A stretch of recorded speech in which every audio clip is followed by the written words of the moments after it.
नमस्कार, स्वागत आप सभी का इंडिया न्यूज हरियाणा में और साथ में हूं आपकी कीर्ति कंसल। शुरुआत कर रहे हैं हरियाणा विशेष की।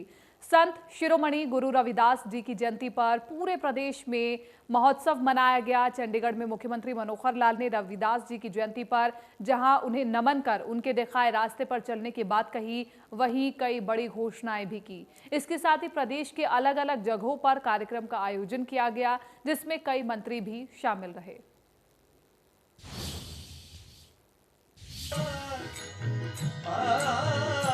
संत रविदास जी की जयंती पर समाज के हर वर्ग को एक करने की दिशा में मुख्यमंत्री मनोहर लाल ने जहां रविदास जी की विचारों को साझा कर लोगों को जात पात से ऊपर उठने की अपील की, वहीं सभी गरीबों को समान हक देने की योजना पर काम करते हुए आवास नवीनीकरण की राशि को 50,000 से बढ़ाकर 80,000 रुपए करने का ऐलान किया। वहीं 1 अप्रैल से मुख्यमंत्री अंत्योदय परिवार उत्थान योजना पार्ट 1 शुरू करने की घोषणा भी की, जिसका लाभ बीपीएल परिवार के हर गरीब को मिलेगा। किसी का मकान टूट जाए या उसमें कोई छोटा मोटा हिस्सा उसका मुरम्मत कराना हो तो मुरम्मत के नाम की सरकार एक राशि देती है। कितनी है? हाँ, 50,000 रुपया अप्लाई करते हैं लोग, 50,000 रुपया। लेकिन ये है केवल अनुसूचित जाति बीपीएल के लिए, ठीक है ना। अब अनुसूचित जाति बीपीएल का मकान टूटा, उसको तो 50,000 रुपए दें, लेकिन मानो कोई दूसरी जाति का बीपीएल है, बीपीएल मतलब जिसकी आय कम है, जिसके पास पैसा है नहीं, मकान तो उसका भी है, उसका भी टूट सकता है ना, उसको भी मदद चाहिए कि नहीं चाहिए? चाहिए ना। देनी चाहिए कि नहीं? देनी चाहिए ना। अब ये है सोच का विषय। मैं आज सुबह सुबह जब मेरे सामने योजना है तो मैं सोच रहा था कि ये केवल अनुसूचित जाति के बीपीएल को देने के बजाय सभी बीपीएल को दे दी जाए तो कैसा लगे?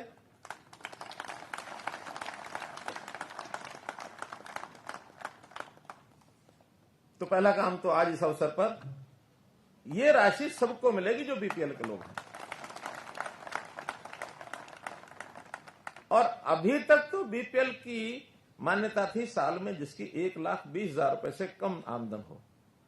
अब 1 अप्रैल से इसकी राशि हमने जो बीपीएल की आय 1 लाख की बजाय उसको कवर कर लिया है 1,80,000 तक। कि कभी कभी लोग हमको मिलते हैं, वो कहते हैं जी 50,000 रुपए में दीवारें तो बन गई, मैंने 2 कमरे बनाने थे, छत उसकी बनी नहीं। अब 50,000 तो आज महंगाई के जमाने में कम है। मैंने कहा क्या करें, इसको बढ़ा दें। हैं आप इसके लिए सहमत? बढ़ा दें तो ये 50,000 से 80,000 कर दी जाती है, क्योंकि साल भर की आय परिवार की 1 लाख यानी 50,000 से भी कम है। हम पहले चरण में अंत्योदय उत्थान योजना 1 इसको 1 अप्रैल से चिन्हित करके 1 लाख न्यूनतम आय के जो परिवार हैं, निश्चित रूप से उसमें अनुसूचित जाति के ज्यादा ही मिलेंगे, बैकवर्ड क्लास के भी मिलेंगे, कुछ अन्य समाजों के भी मिलेंगे, लेकिन जो सबसे न्यूनतम आय के 1 लाख परिवार होंगे उनको अगले साल 1 लाख की आय से ऊपर करना। गरीबी रेखा से बाहर तो नहीं जाएंगे अभी, लेकिन न्यूनतम अति गरीब जो हैं उनको 1 लाख की आय से तो ऊपर करें। कम से कम 8,000 रुपया 9,000 रुपया महीने का ये परिवार की आय सुनिश्चित तो करें। ऐसी योजनाएं सब बनाएंगे, विभिन्न विभागों से भी और प्राइवेट उद्योग से भी, संस्थाओं से भी, सबसे मैंने बात कर ली है। सबने अपनी हाँ की है कि हम सब इसमें कंट्रीब्यूट करेंगे। पहले चरण में 1 लाख, जैसे ही कंप्लीट होंगे अगले चरण में फिर न्यूनतम 1 लाख ले लेंगे। तो ये चरण बढ़ाते रहेंगे जब तक 1 लाख से ऊपर सब ना हो जाए। संत शिरोमणि श्री गुरु रविदास जी की 644वीं जयंती पर मुख्यमंत्री आवास पर राज्य स्तरीय कार्यक्रम का आयोजन किया गया। वहीं प्रदेश के अलग अलग हिस्सों में कई मंत्रियों और नेताओं ने कार्यक्रम में हिस्सा लिया और लोगों से गुरु रविदास जी के दिखाए रास्ते पर चलने की बात कही। Bureau report, India news Haryana. Jammu Kashmir में G23 बैठक में कांग्रेस नेता गुलाम नबी आजाद के समर्थन में कांग्रेस के कई बड़े नेता मौजूद रहे और इस दौरान प्रदेश के पूर्व मुख्यमंत्री भूपेंद्र सिंह हुड्डा ने कहा कि बीजेपी के शासनकाल में विपक्ष कमजोर हुआ है। सवाल इस बात का है कि आज हम इकट्ठे हुए हैं, गांधी जी की विचारधारा के लोग इकट्ठे हुए हैं, पूरे विश्व की उसमें गांधी जी का क्या सपना था? ग्राम स्वराज हो, हर व्यक्ति को आजादी हो और हर व्यक्ति देश के लिए हित में रहे। पूरा देश किया, आजाद करवाया, आजादी की लड़ाई उन्होंने लड़ी और एक देश का संविधान तैयार हुआ। इस बात का भी मेरे को गर्व है कि मैं ऐसे पिता के पैदा हुआ जिसमें 200 कुछ व्यक्ति जो संविधान बनाने में वो भी एक थे, उनके भी इस भारत के संविधान पे दस्तखत हैं। तो आज इस संविधान को कैसे कायम करना है? जो संविधान ने हमारे को प्रजातंत्र दिया है, वो प्रजातंत्र कैसे कायम रह सकता है, कैसे मजबूत बन सकता है? उसका तरीका एक ही है, सरकार किसी की बने। पहले हमारी सरकार थी, आज बीजेपी की सरकार है, लेकिन देश मजबूत कब होगा? जब देश का प्रजातंत्र मजबूत होगा। देश का प्रजातंत्र मजबूत कब होगा? जब पक्ष भी एक है तो विपक्ष भी मजबूत हो। आज जैसा कपिल जी ने कहा कि विपक्ष कमजोर है, आज हम सबको मिलकर विपक्ष को मजबूत करना है। ये आज यहां से हम आए हैं, सभी ने अपनी अपनी बात कही। आज हम क्यों इकट्ठे हुए हैं? आज हम सब साथी हैं। हमारा एक ही निशाना है जो आपके सामने बैठे, और भी हमारे देश में बहुत साथी हैं जो एक ही उसमें है कि विपक्ष को मजबूत करें। आज कांग्रेस पार्टी को मजबूत करें, जब ही देश मजबूत होगा।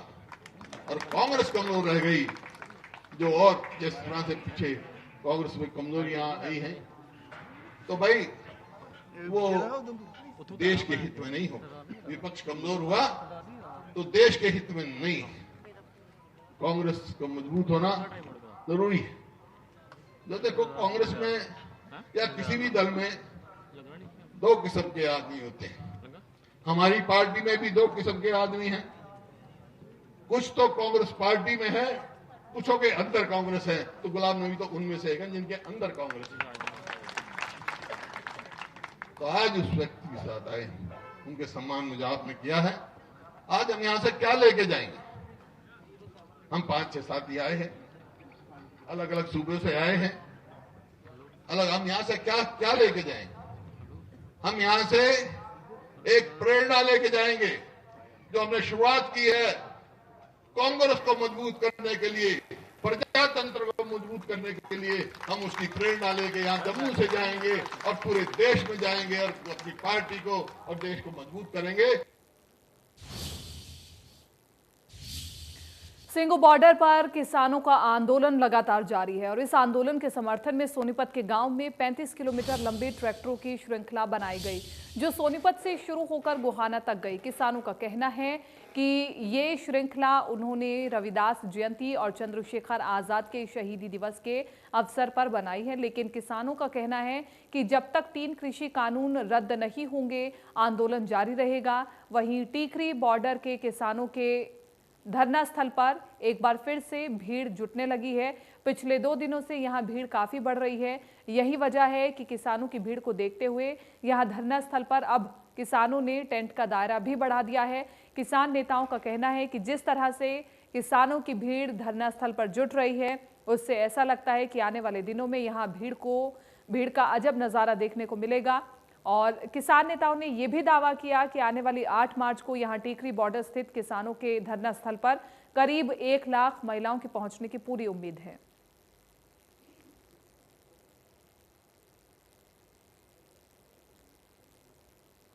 दो तस्वीरें हम आपको दिखा रहे हैं, सोनीपत और टीकरी बॉर्डर की ये तस्वीरें हम आपको दिखा रहे हैं, जहां पर किसानों के जुटने का सिलसिला अभी भी जारी है। 3 महीने का वक्त बीत चुका है, लेकिन किसान अभी भी बड़ी संख्या में पहुंच रहे हैं। तो आज ट्रैक्टर श्रृंखला बनाई गई और इस ट्रैक्टर श्रृंखला के जरिए सरकार को ये ताकत दिखाई गई कि किसान एकजुट हैं, उनका आंदोलन अभी बिखरा नहीं है, अभी आंदोलन उनका खड़ा है। टीकरी बॉर्डर पर भी अब आंदोलन का दायरा लगातार बढ़ रहा है। 3 महीने से ज्यादा का वक्त हो गया है। शर्तें अभी भी जो की त्यों हैं, ये 3 कृषि कानून रद्द होने चाहिए। टीकरी बॉर्डर की तस्वीरें आप देखिए, नए टेंट लगाए जा रहे हैं क्योंकि और लोग जुट रहे हैं, तो वहां पर टेंट की और व्यवस्था की जा रही है। हर रोज महासभा हो रही है।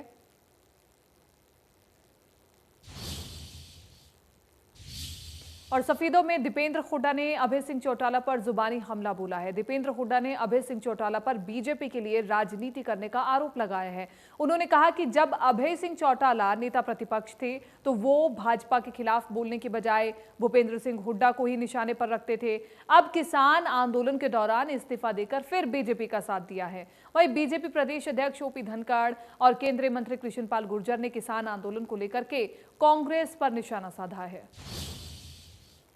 या ना में सरकार नाम की चीज़ नहीं, अपने जनता में विश्वास खो चुकी है सरकार। ऐसे में विपक्ष की जिम्मेदारी कि किसान की लड़ाई लड़े, विधानसभा तक पहुंचाएं, और इसीलिए फैसला किया चौधरी भूपेंद्र सिंह हुड्डा जी के नेतृत्व में विपक्ष ने कि हम जो है अविश्वास प्रस्ताव कांग्रेस पार्टी लेके आएगी, और ताकि ये स्पष्ट हो सके कि कौन सा विधायक जनता के साथ है, कौन सा विधायक सरकार के साथ है। क्योंकि बहुत से विधायक, निर्दलीय विधायक, जेजेपी के विधायक, हम स्वागत करते हैं उनका, उन्होंने खुल के सरकार के खिलाफ बयान देके कहा कि वो किसान के साथ है। तो अब उन विधायकों को अग्नि परीक्षा देनी पड़ेगी कि उन्होंने जो बात कही थी वो उस पर टिकेंगे, या वो केवल लोगों को मूर्ख बनाने के लिए वो बात कह रहे थे, जबकि अंदर जाके वो सरकार के पक्ष में मतदान अगर वो करेंगे। तो ये मैं ये भी मानता हूँ, ये भी स्वीकार करने मेरे को कोई वो नहीं है कि जो 2 सीटें खाली हुई, एक कालका से हमारे विधायक की मेंबरशिप निरस्त हुई प्रदीप चौधरी की, और दूसरे एलनाबाद से अभय सिंह चौटाला जी ने इस्तीफा दिया।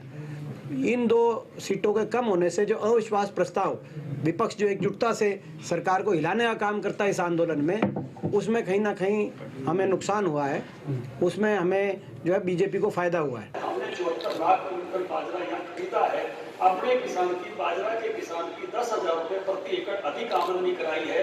इसलिए कांग्रेसी कैसे किसान भक्त है आपके सामने रहना चाहिए। हरियाणा सरकार 350 रुपए गन्ने का भाव देती है, कैपिटल अमरिंदर 320 देता है, तो कैसा नकली किसान भक्त है ये आपको देखना चाहिए। वहां मुआवजा 8,000 रुपए प्रति एकड़ है, हम 12,000 रुपए प्रति एकड़ देते हैं। सबको पता है ये कांग्रेस वाले 1.5 रुपए का चेक दिया करते थे। इनका किसानों से कोई सरोकार नहीं है, केवल राजनीतिक रोटियां सेकते हैं, और वहां जाकर सिंगू बॉर्डर पर न्यू ईयर मनाने वाले ये लोग हैं। इनका किसानों से कोई दूर दूर तक भी मतलब नहीं है। और मैं कहता हूं कि आप तोरिया और सरसों ले जाओ और राहुल जी से बचनवा दो, मेरी गारंटी है। किसान आंदोलन पर गरमाई सियासत के बीच कैबिनेट मंत्री अनिल विज ने जहां कांग्रेस पर निशाना साधा है, वहीं किसान नेता राकेश टिकैत पर भी तंज कसा है। इंडिया न्यूज हरियाणा से खास बातचीत में उन्होंने कांग्रेस नेता रणदीप सुरजेवाला के बयान का पलटवार करते हुए कहा कि सरकार के दरवाजे किसानों के लिए हमेशा खुले हैं। किसानों ने खुद अक्टूबर तक का समय दिया है। सुरजेवाला शायद खबर नहीं पढ़ते, तो वही टिकैत को लेकर के भी उन्होंने कहा कि उनकी बात उनके ही नेता मानते नहीं हैं। अब किसान ही कह रहे हैं कि हमारे पास अक्टूबर तक का टाइम नहीं। मोदी सरकार ने तो कह रखा कि हमारे दरवाजे खुले हैं। अब किसान ही कह रहे हैं कि हमारे पास अक्टूबर तक का टाइम है। तो सुरजेवाला जी पढ़ते नहीं ना सही ढंग से सारी अखबारें पढ़े और उसमें देखें कि किसानों ने कहा कि अक्टूबर तक का समय है, जबकि हमारे जो एग्रीकल्चर मिनिस्टर हैं और मोदी जी हैं उन्होंने कहा कि हमारे दरवाजे तो हमेशा खुले हुए हैं, जाओ बात कर लो। टिकैत की बात अब कोई नहीं मानता, उनके अपने नेता नहीं मानते, उनके अपने नेताओं में पेट्रोल डीजल के बढ़ते दाम के बीच किसान आंदोलन के समर्थन में सतरोल खाप ने एक अहम फैसला लिया है। इस फैसले को सुनकर के आपको हैरानी ये होगी, लेकिन नारनौंद में सतरोल खाप ने बकायदा बैठ करके ये फैसला लिया है। फैसला ये है कि 1 मार्च से 1 लीटर दूध की कीमत 100 रुपये प्रति लीटर होगी। यानी सतरोल खाप ने दूध की कीमत 100 रुपये लीटर करने का फैसला लिया है। और इतना ही नहीं, फैसला नहीं मानने वाले पर 11,000 रुपये का जुर्माना लगाया जाएगा। सतरोल खाप के प्रधान का कहना है कि किसान आंदोलन के 3 महीने हो गए हैं, लेकिन सरकार टस से मस नहीं हो रही है। इसलिए ये फैसला लिया गया है कि डेयरी और दूध के केंद्रों को किसान 100 रुपये प्रति किलो दूध देगी। वहीं गरीब आदमी और आपस में दूध देने पर भी कोई पाबंदी नहीं लगाई गई है। हम आपको बताएं कि सतरोल खाप एक बड़े खाप है और किसानों के समर्थन में पहले भी कई फैसले ले चुकी है।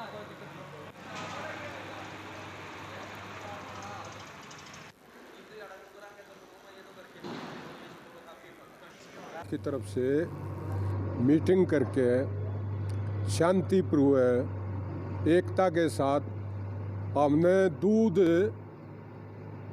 डेयरी में बंद करने के लिए निर्णय लिया है। डेयरी में जो दूध देवेगा वो भाई किसान नहीं है,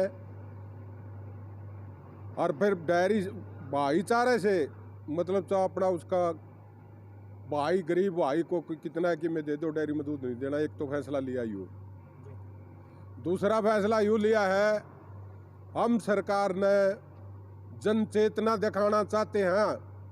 युवा साथी मारे अपने सतरोड़ खाप में माजरा प्या हुआ धरना दे रहे 3 का बहुत बड़ा सम्मेलन है। तीसरी बात, एक दिन मुकर करांगे हम नू दिखावांगे सरकार ने जिले वाइज, और शायद जिले ते जिला गांव ते गांव तो दिल्ली लग हमारी युवा शक्ति छोटे और बड़े गांव में लोग सड़क पर आके प्रदर्शन दिखाएंगे कि भाई ये वो रोष कितना बड़ा है। फरीदाबाद में चलाई जाने वाली सिटी बस का शुभारंभ केंद्रीय राज्य मंत्री कृष्ण पाल गुर्जर और परिवहन मंत्री मूलचंद शर्मा ने किया। इन्होंने बस को हरी झंडी दिखाकर के रवाना किया। पहले चरण में 10 बसों को हरी झंडी दिखाई गई और इस बस को Gurugram metropolitan city bus limited द्वारा चलाया जा रहा है। इस मौके पर गुर्जर ने कहा कि जरूरत के मुताबिक बसें बढ़ाई भी जाएंगी और केंद्र सरकार की ओर से सार्वजनिक परिवहन प्रणाली को मजबूत करने के लिए केंद्र के बजट में भी प्रावधान किया जाएगा। उन्होंने ये भी कहा कि फरीदाबाद में पॉल्यूशन को कम करने के लिए केंद्र के बजट से 50 करोड़ की राशि दी गई है।